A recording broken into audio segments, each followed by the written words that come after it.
शादी के लिए युवतियों को बेचे जाने की बेहद हीन भावना देखी जा सकती है।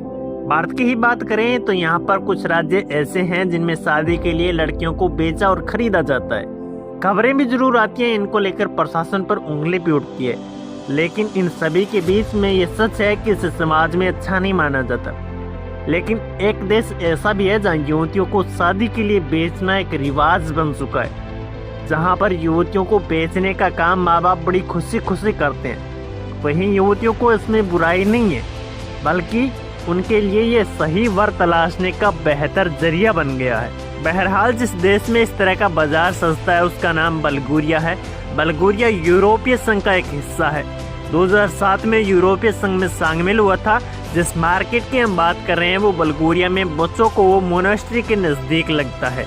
आपको बता दें कि जिस समुदाय से युवतियों को बेचा जाता है वो रोमा समुदाय है, जिसकी जड़ें भारत से जुड़ी है। दरअसल ऑर्थोडॉक्स क्रिश्चियन एक समुदाय है, कालादायजी, जो रोमा समुदाय के तहत आता है। रोमा समुदाय को यूरोप में वर्षों तक मुश्किलों का सामना करना पड़ा। यूरोपीय देशों में हुए अत्याचारों को सहते हुए आज भी रोमा समुदाय ने खुद को बचा कर रखा हुआ है। दुनिया के कई देशों में रोमा समुदाय के लोग रहते हैं। भारत की ही बात करें तो यहाँ पर रोमा समुदाय सम्मेलन में हिस्सा लेते आए हैं। यहाँ उनके लिए गर्व का विषय भी हो सकता है। लेकिन यदि बल्गेरिया में रहने वाले रोमा समुदाय की बात करें तो यहाँ पर आज भी कुछ दियाक सुनी परंपराओं से ये लोग पीछा नहीं छुड़ा पाए। यहाँ पर ज्यादातर रोमा युवतियों ने कॉलेज की शक्ल तक नहीं देखी। इसके वजह से इस समुदाय का मानसिक पिछड़ापन है जो युवतियों को आगे बढ़ने से रोकता है। दरअसल रोमा समुदाय की युवतियों को होने वाले पहले मानसिक धर्म के साथ ही स्कूल से निकाल लिया जाता है। उसके बाद उन्हें पढ़ने की इजाजत नहीं दी जाती, उन्हें शादी के लायक मान लिया जाता है। यही वजह है कि बल्गेरिया में जिन युवतियों को शादी के लिए बेचा जाता है उसमें ज्यादातर नाबालिग लड़कियां होती है।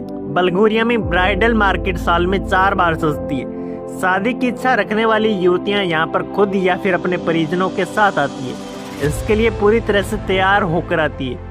युवतियों की इच्छा में यहाँ पर लड़के भी होते हैं। इस बाजार में युवक और युवती अपने पसंद के अनुसार एक दूसरे से बात करते हैं और एक दूसरे से जुड़ी सभी जानकारी लेते हैं। इसमें उनका काम धंधा, पसंद नापसंद, परिवार से संबंधित जानकारी शामिल होती है। यहाँ आने वाले युवकों के लिए जहाँ युवतियों का खूबसूरत होना और घर का काम करना सबसे अहम होता है, वहीं युवतियों के लिए युवक की आय सबसे अधिक मायने रखती है।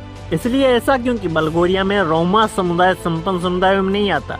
यहाँ पर आज भी लोग अभाव में जिंदगी जीते हैं। यही वजह है कि युवतियों को एक ऐसा युवक की तलाश रहती है जिसके पास पैसा और उन्हें अच्छी जिंदगी दे सके। कुछ युवतियाँ जहाँ इनका हिस्सा खुशी खुशी बनती है और वहाँ कुछ मजबूरनेस में शामिल होना पड़ता है।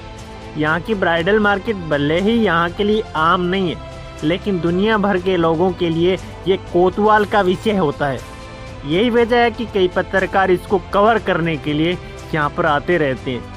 कई बार यहाँ की ब्राइडल मार्केट मीडिया की सुर्खियाँ बन चुकी है और कईयों ने इस पर डॉक्यूमेंट्री भी बनाई है। यहाँ इस तरह से खुलेआम युवतियों का बाजार लगना कई बार सवालों के घेरे में आया है, लेकिन आज भी बदस्तूर जारी है। स्थानीय लोग अपनी परंपरा का हिस्सा मानते हुए इसे पीछे हटने को राजी नहीं है, तो प्रशासन भी इसे खामोशी से सहता आ रहा है। यहाँ पर आने वाली नाबालिग लड़कियों की कीमत $300 से $400 के बीच में होती है। ऐसा कम ही होता है कि यह कीमत ज्यादा हो। बल्गेरिया में लगने वाला यह बाजार आज के समाज पर एक करारा तमाचा भी है। ये इस बात का भी इशारा है कि यहाँ पर लोगों को विभिन्न समुदायों के बीच इतनी गहरी खाई है। यहाँ पर आने वाली युवतियों के लिए जरूरी होता है कि वर्जिन हो। यदि ऐसा नहीं होता है तो उनको बेहद बुरी नजरों से समाज में देखा जाता है।